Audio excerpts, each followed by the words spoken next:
ஸ்ரீமத்யை கோதாயை நமஹ.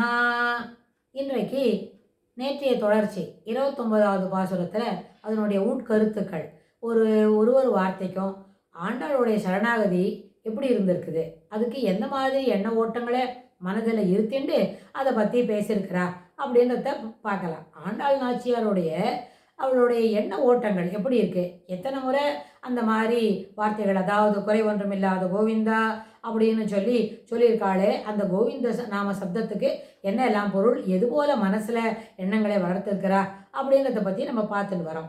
அதான் இந்த 29வது பாசுரத்தில் என்ன சொல்கிறா, சிற்றஞ்சிறுகாலே வந்துன்னை சேவித்து உன் பொற்றாமரையடியே போற்றும் பொருள் கேளாய் அப்படின்னு சொல்லும்போது என்ன, பெற்றம்மே துண்ணும் குலத்தில் பிறந்து நீ குற்றேவலை எங்களை கொள்ளாமற் போகாது அப்படின்னு சொல்லச்சே, தன்னங்கிட்ட என்ன பண்ணணும், எங்கள்கிட்ட நீ சர்வீஸை கைங்கரியம் வாங்கிக்கணும், எங்களுக்கு கைங்கரியம் கொடுக்கணும் அப்படின்னு கேட்டுக்கிறா. ஆனால் 28வது பாசுரமும் 22வது பாசுரம் 29 சேர்ந்து 28ம் 29 இந்த 2 பாசுரத்திலையும் சேர்ந்து என்ன சொல்கிறா, துவயம் நம்மளுக்கு என்ன கேட்கணும், ஸ்ரீமதே நாராயணாய நமஹ, ஸ்ரீமன் நாராயணாய சரணம் சரணம் பிரபத்தியே ஸ்ரீமதே நாராயணாய நமஹ அப்படின்னு அந்த துவயத்துக்குள்ள வார்த்தைகளுக்கு எப்படியெல்லாம் பொருள் இதில் பொருத்தி பார்க்குறா அப்படின்னு சொன்னால், உனக்கே நாமா செய்வோம் உந்தன்னோடு உறவேல் நமக்கு எங்கு ஒழியாது அப்படின்னு போன பாசத்தை சொன்னால், இப்போ இந்த பாசுரத்தில் என்ன, குற்றேவலங்களை கொள்ளாமற் போகாது அற்ற பறைகொள்வான் அன்றுகான் கோவிந்தா எற்றைக்கும் ஏழு பிறவிக்கும்.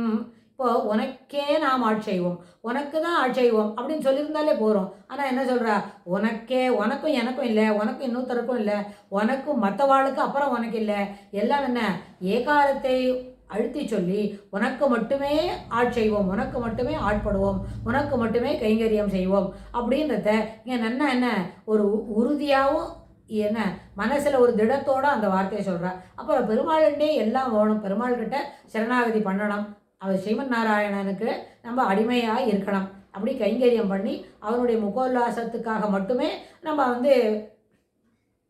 கைங்கரியம் செய்யணும் அப்படின்ற அந்த எண்ண ஓட்டத்தில் என்ன சொல்கிறா, முதல்ல என்ன செய்யணும், பெருமாள் நம்மளுக்கு உபகாரம் செய்யறதுக்கு வருவார், அதுக்கு முன்னாடி பெருமாள்கிட்டையே எப்பொழுதும் நிரந்தரம் நினைப்பதாக இருக்கணும்னா நிரந்தரம் பெருமாளுடைய நினச்சிட்டு இருக்கணும், அவனுடைய அருள் நம்மளுக்கு அத்தியாவசியம் என்றதை மனசளவில் புரிஞ்சுக்கணும், என்ன பண்ணணும், அந்த ஞானம் வந்திருக்கணும். இதில் முக்கியமானது, நம்மளே எல்லா முயற்சியும் பண்ணலாமே, நம்மளே இத்தனை தடவை போய் கோவிலில் பிரதட்சணம் பண்ணலாம், இத்தனை தடவை என்ன ஆச்சாரியர் தண்டனை சமர்ப்பித்து சத்து விஷயங்களை கேட்டு தெரிஞ்சுக்கலாம் அப்படின்லாம் இருந்தால் கூட இதற்கும் என்ன வேணும், பெருமாளுடைய அனுகிரகம் நிச்சயமாக வேணும். பெருமாளுடைய அனுகிரகம் இருந்தால் தான் அவனுடைய கோவில் வாசலில் போய் நின்று அவனுடைய சடாரியை நம்ம வாங்கிக்க முடியும். அதே மாதிரி ஆச்சாரியர் அனுகிரகம் இருந்தால் தான் சரணாகதிக்கும் அதற்கு தொடர்புடைய செய்திகளும் நம்மளுக்கு என்ன வரும், நிறைய அளவில் மேலே மேலே கேட்டு தெரிஞ்சுட்டு நம்மளுடைய உள்ளத்தை இன்னும் தூய்மைப்படுத்திக்க முடியும். ஏற்கனவே தூய்மை என்றது 1ஆம் நம்பரில் இருக்குன்னு வைங்க, அதை 10, 11, 12 வரைக்கும் மேலே மேலே நம்பரை கூட்டின்னு போகணும்னு சொன்னால், இதுபோல் தொடர்ந்து என்ன கேள்வி ஞானம், கேள்வியினால் நம்முடைய மனதை தூய்மைப்படுத்தி கொள்ளுதல். கேள்வி என்ன சொன்னால், கேள்வி கேட்டு தெரிஞ்சுக்கலாம், கேள்வி என்ன சொன்னால் கேட்டு புரிஞ்சுக்கிறதுக்கு கூட கேள்வி ஞானம் தான். அது அப்படியே என்ன செய்யணும், தொடர்ந்து நிறைய முறை கேட்டு பார்க்கணும். அதனால் இவ்வாறு வந்த ஞானம் என்ன பண்ணோம், அதை பெருமாள் அருள் பண்ண வரும்பொழுது அதை தடுக்காமல் இருக்கணும். நம்மளே பார்த்துக்கலாம்பா, எல்லாம் நானே பார்த்துப்பேன் அப்படின்னு சொன்னால் நானே பார்த்துக்கிறது வேறு தான், ஆனால் பெருமாள் அனுகிரகம் பண்ண வேண்டியது அத்தியாவசியம். அதனால் பெருமாள் எந்த ரூபத்தில் எந்த முறையில் நின்று நம்மளுக்கு அனுகிரகம் பண்ணுவாரோ அது எல்லாவற்றையும் ஏற்றுக்கொள்ள வேண்டும். இதற்கு ஒரு சின்ன சின்ன உதாரணங்கள் நிறைய சொல்ல முடியும். ஒரே ஒரு விஷயம் சொல்லணும்னு சொன்னால், காட்டு வழியாக போயின்னு இருக்கோம். அப்போ காட்டு வழியாக போகும்பொழுது யாரோ ஒருத்தருக்கு நீங்கள் வழி தெரியலையா, நான் வேணா கூட்டின்னு போகிறேன் அப்படின்னு சொல்லி ஒருத்தர் சொல்கிறேன், நான் அதோ வரேனே அப்படின்னா ஒரு வேடன் அழிச்சின்னு போகிறான்னு நம்ம புரிஞ்சுக்கிறோன்னு வைங்க. ஆனால் அந்த சமயத்தில் இதுபோல் ஞானம் இன்னும் மேலோங்கி நிற்கலை அப்படின்னா, நானே பார்த்துக்கிறேன், இப்போ பெருமாள் என்னை கூட்டின்னு போகிறேன்னு சொல்லியிருக்கார், அதனால் நான் அப்படியே போய்க்கிறேன் அப்படின்னு சொன்ன உடனே இவ ஏற்கனவே என்ன தெரியுமா, மாற்று உருவத்தில் வந்த ஒரு வேடன் இருக்கானே, அவன் என்ன பண்ணுவான், விடுவிடு நடந்து போடுவாப்புல. ஆனால் உண்மையில் அது என்ன, பெருமாள் தான் வேற ஒரு உருவத்தில் நம்மளுடைய திடமான ஞானம் எப்படி இருக்கு அப்படின்றத பரீட்சை பண்ணுறதுக்காக வந்திருப்பார். நாம் என்ன நினச்சிக்கிட்டோம், பெருமாளே வரப்போகிறாருன்னா அவள் கதை சங்கு சக்கரம் ஷாருங்கம் அதெல்லாம் வில்லெல்லாம் எடுத்துட்டு அவர் பாட்டுக்கு வந்துட்டே இருப்பார், பளபளன்னு இருக்கும். நம்ம அதை பார்த்துட்டு அந்த பெருமாள் பின்னாடியே போய்க்கலான்னு நாம் நினச்சோம். நம்மளுக்கு புரியல. நம்மளோட ஞானம் அங்கே வந்து என்ன குறைபாடு உடையதாக இருக்கிறது. ஆனால் பெருமாள் என்ன பண்ணார், ஏற்கனவே நம்மளுக்கு தான் ஞானம் வந்துருதுன்னு சொல்கிறோம், இந்த பையன் என்ன தான் பண்ணுறான் பார்க்கலாம் அப்படின்னு சொல்லி பெருமாள் என்ன பண்ணார், அவர் ஒரு வேடுவனாட்டம் வந்த உடனே நம்மளுக்கு என்ன பண்ணிக்கப்பா நீ என்னப்பா எங்கள் பெருமாள் எனக்கு வரேன்னு சொல்லிருக்கார் அப்படின்னு சொன்னால் அவர் இதுதான் பெருமாள்னு இவனுக்கு மனசில் வாங்கலை. ஆனால் சொல்லி கொடுக்கும்போது என்ன பண்ணோம், பெருமாள் எந்த உருவில் வேணால் வருவார். உனக்கு அந்த நேரத்தில் நீ தனியாக இருக்கும் பொழுது ஒரு பயம் இருக்குதுன்னு வைங்க, அந்த டைமில் ஒரு உதவி கிடைக்கிறது அப்படின்னு சொன்னால் அந்த உதவியை மனம் வந்து ஏற்றுக்கொள், அதுவே தெய்வம் மனுஷ ரூபேன அப்படின்றது நம்மளுக்கு புரிய வரும்னு சொல்லி கொடுக்கல. அந்த ஒரு விஷயம் மட்டும் புரிஞ்சிக்கல இந்த சுவாமி, பெருமாள் வருவார்ப்பா அப்படின்னு உடனே அந்த வந்த உபகாரத்துக்கு வந்த வேடுவன் அப்படியே ஒரு 2 ஸ்டெப்பு பின்னாடி நடந்தால் ஆளையே காணும் மறைஞ்சு போயிட்டான். அதனால் என்ன பண்ணா, அப்ரசித்த அதாவது வரக்கூடிய உதவியை எப்பொழுதும் தடுத்து நிறுத்தக்கூடாது. பெருமாள் எந்த விதத்திலையும் எந்த ரூபத்திலையும் நமக்கு உபகாரம் பண்ணுறதுக்கு வருவார். சில சமயம் வருவார், ஒன்றும் பதிலே சொல்ல மாட்டார், நம்மளை ஜஸ்ட் ஃபாலோ மீ அப்படின்ற மாதிரி ஒரு செய்கை கிடைக்கும். அந்த சமிக்கையை நம்ம எடுத்துகிட்டு பின்னாடியே போனால் நம்ம போக வேண்டிய என்ன பத்திரமான இடத்துக்கு போய் சேர்ந்துருவோம்.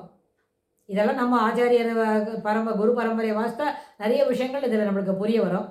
அதே மாதிரி இன்னும் ஒரு சில விஷயங்களை பார்க்கணும்னு சொன்னால் எப்பொழுதும் சரணாகதனுக்கு சுயமாக யோசிக்கிறத காட்டிலும் எல்லாவற்றையும் பெருமாளுடைய திருவடி வாரத்திலே சமர்ப்பிச்சுட்டா அவரே நம்மளை நல்ல வழி நடத்தின்னு போவார். இது வந்து ஞானம் வந்த பிறகு பெருமாளை தவிர நம்மளுக்கு புகலிடம் யாரும் இல்லை. இறைவனுடைய திருவடி வாரங்கள் ஸ்ரீமன் நாராயணனுடைய சரணாரவிந்தமே நமக்கு புகலிடம் என்று புரிந்த பிறகு அதை தடுத்து நிறுத்தது கூடாதுன்னா அது ஏற்புடையது. சில நேரத்தில் நம்மளுக்கு வயசாகிடுது, வயது மூப்பு வந்துடுது, அதனால் எந்த முயற்சி நம்மளால் செய்யறதுக்கு வாய்ப்பு இல்லை, கையிலாகலை. முதல்ல நின்று பெருமாளுக்கு ஆராதனை பண்ணுறதுக்கு முடியல. ஏதோ ஒரு ஜபம் சொல்லலாம், இல்லாட்டி போனால் பெருமாளுக்கு பூ தொடுத்து கொடுக்கலாம், பூவில் அர்ச்சனை பண்ணலான்னா அது கூட முடியாமல் இருக்கும் பொழுது சரி தெய்வமே விட்ட வழி, பெருமாள் நீ என்ன வழி நடத்துறியோ அப்படி நடத்திக்கோப்பா அப்படின்னு நம்மளுடைய முயலாமை, அதாவது முயல்கின்றோம், முயல்கிறது கூட என்ன சரீரத்தில் தெம்பில்லை, அதனால் அது இயலாமையாக மாறுறது. இயலாமையாக மாறும்பொழுது இறைவனுடைய திருவடி வாரமே சரணம் என்று இருக்கும் பொழுது அப்போ நம்ம எதையும் தடுத்து நிறுத்த போகிறதில்ல. ஆனால் இதுபோல் ஞானம் வராமல் இருந்தாலும் பெருமாளுடைய திருவடி வாரத்தில் என்ன நம்மளுக்கு ஒரு புகலிடம் இருக்குதுன்றதை புரிஞ்சுட்டா அது கூட நம்மளுக்கு தேவையான ஒரு என்ன ஏற்றுக்கொள்ளக்கூடிய ஒரு முடிவை தரும். ஆனால் சரணாகதி பண்ணினா அது அந்த விளக்கம் வரணும், அந்த தெளிவு வரணும் தான். ஆனால் வயது மூப்பு காரணமாக நம்மளுக்கு அது வரல, மனசில் தெளிவில்லை, முன்பக்கத்து மூளை சரியாக வேலை செய்யலை, காக்னிட்டிவ் எபிலிட்டிஸ் வந்து நான் கொஞ்சம் டிஃபெக்டிவாக இருக்குது அப்படின்னு சொன்னால் அந்த நேரத்தில் இப்படி அதாவது முயல்கின்றோம், முயல்வதை முழுவதுமாக செய்து முடிக்க இயலவில்லை அப்படின்னா கூட அந்த நேரத்திலையும் பெருமாள் நம்மளை என்ன பண்ண மாட்டார். அதனால தான் சொல்கிறார், அகம் ஸ்மராமி மத்பக்தம் நயாமி பரமாங்கதியும்.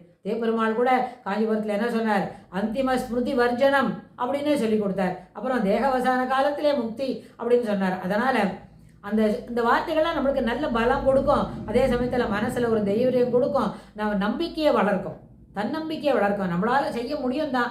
ஒருவேளை ஒரு சின்ன ஒரு முடி பிரமாணத்துக்கு நம்மளால் நெல் மூக்கு அத்தனைக்கு நம்மளால் என்ன பண்ண முடியல, நம்மளுடைய முயற்சிக்கு நம்மளுக்கு என்ன ஒரு முழுமை கிடைக்கலன்னா அப்பொழுதும் பெருமாள் என்ன சொல்கிறார், தயாராக தான் காத்துருக்கார் பெருமாள். இன்னும் வராக சர்ம ஸ்லோகத்தில் என்ன சொல்கிறார், அகம் ஸ்மராமி மத்பக்தம் நயாமி பரமாங்கத்தியம். நானே அவனை நினச்சி கிட்ட போய் அழிச்சுன்னு போய் அவனை போகிற வழிக்கு நான் கூட்டின்னு போய் எங்கே கொண்டு போய் சேர்த்துக்கணுமோ அங்கே நான் சேர்த்துனுடுவேன் அப்படின்னு பெருமாள் சொல்கிறார்.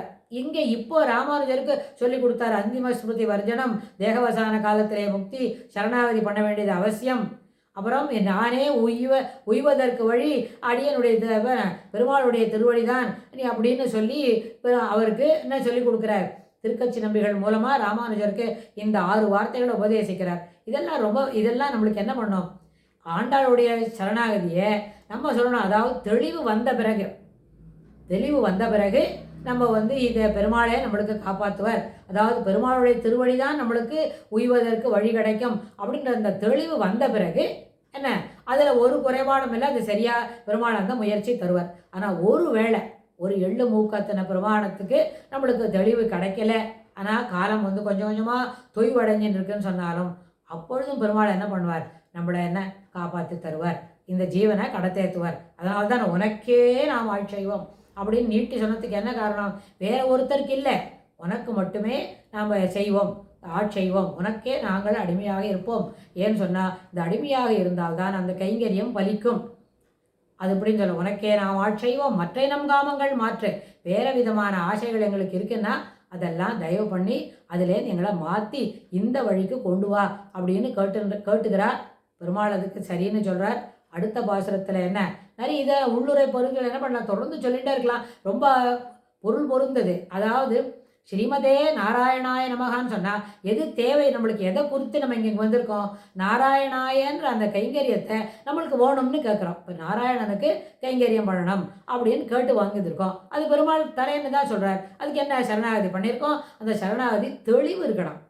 ஆனால் நம்ம ஆச்சாரியர் சொன்ன பிரகாரம் ராமானுஜர் என்ன சொல்கிறார், ஆசை இருந்தால் போகிறோம்.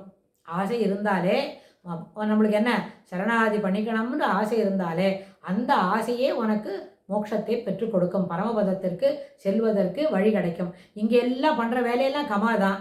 ஆனால் சரணாகதி பண்ணிட்ட பிறகு தான் நம்மளோட இந்த ஜெர்னி ஆஃப் லைஃப் இருக்கே அதுக்கு ஒரு ஃபுல் ஸ்டாப் கிடைக்கும். அந்த ஃபுல் ஸ்டாப் எங்கே கிடைக்கும், விரஜா நதி தீரத்தில் போய் அங்கே நம்ம தீர்த்தாமாடிட்டு இந்த ஜீவனை கொண்டு போய் அந்த பரமபதத்தில் உள்ள வாசலில் பெருமாள் இருக்க சவ்யம்பாதம் பிரசாரிய ஸ்ருத துரிஜகரம்னு பெருமாள் அங்கே காலம் அடக்கிட்டு உட்காந்துருக்குச்சு. அங்கே போய் நிற்கிறோமே, அப்பொழுது தான் இந்த வாழ்க்கை அந்த ஜீவாத்மாவோட வாழ்க்கையோட பயணம் அங்கே தான் முற்று பெறும். ஆனால் இப்போல்லாம் இங்கே நடக்கிறதெல்லாம் கமா தான். ஆனால் இந்த கமாவே நம்மளுக்கு என்ன தெரிஞ்சிடும், சரணாகதி பண்ண பிறகு தெரிஞ்சிடும் இதோட முற்றுப்புள்ளி வைக்க போகிறோம். பட் அது இட் வில் பி இந்த ஜெர்னி முடிக்கிற வரைக்கும் தான், இந்த சரீரத்தில் இந்த ஜீவன் இருக்கிற வரைக்கும் தான் அப்படின்றத தெரிஞ்சதுனால. ஏன்னா தேப்பெருமாள் தான் நம்மளுக்கு நிறைய நம்பிக்கை கொடுத்துருக்காரு. என்ன தேகவசான காலத்திலே முக்தி அப்படின்னு சொல்லியிருக்கார். அந்திம ஸ்மிருதி வர்ஜனம் அப்படின்னு சொல்லட்டா கூட நான் சொல்லி ஆக்ஷன் போவேன்னு. ஸோ அந்த சிறப்பெல்லாம் மனசில் வாங்கும்போது ஆண்டாள் நாச்சியார் நம்மளுக்கு நல்ல வழி காட்டியிருக்கா. அவளுடைய அனுகிரகத்து மூலமாக, ஏன்னா அவள் தாயார் இல்லவா, அதனால் அவளோட அனுகிரகத்தை பரிபூர்ணமாக நம்ம வாங்கிக்கணும். அதன் மூலமாக இப்போ எம்பெருமானுடைய திருவடிகளை கெட்டியமாக இருக பற்றிக்கணும். இதுவே நம்மளுக்கு உய்வதற்கு சிறப்பான வழி அப்படின்னு நினச்சிட்டு அதுக்கு நம்மளோட தெளிதெழுத்து போகிற எண்ண ஓட்டங்களே தெளிவுபடுத்திக்கணும்னு பிரார்த்திச்சுக்கிறோம். அடுத்த பாசுரத்தில் ஆண்டாள் என்ன சொல்கிறான்னு நம்ம பார்க்கலாம். ஆண்டாள் திருவடிகளே சரணம்.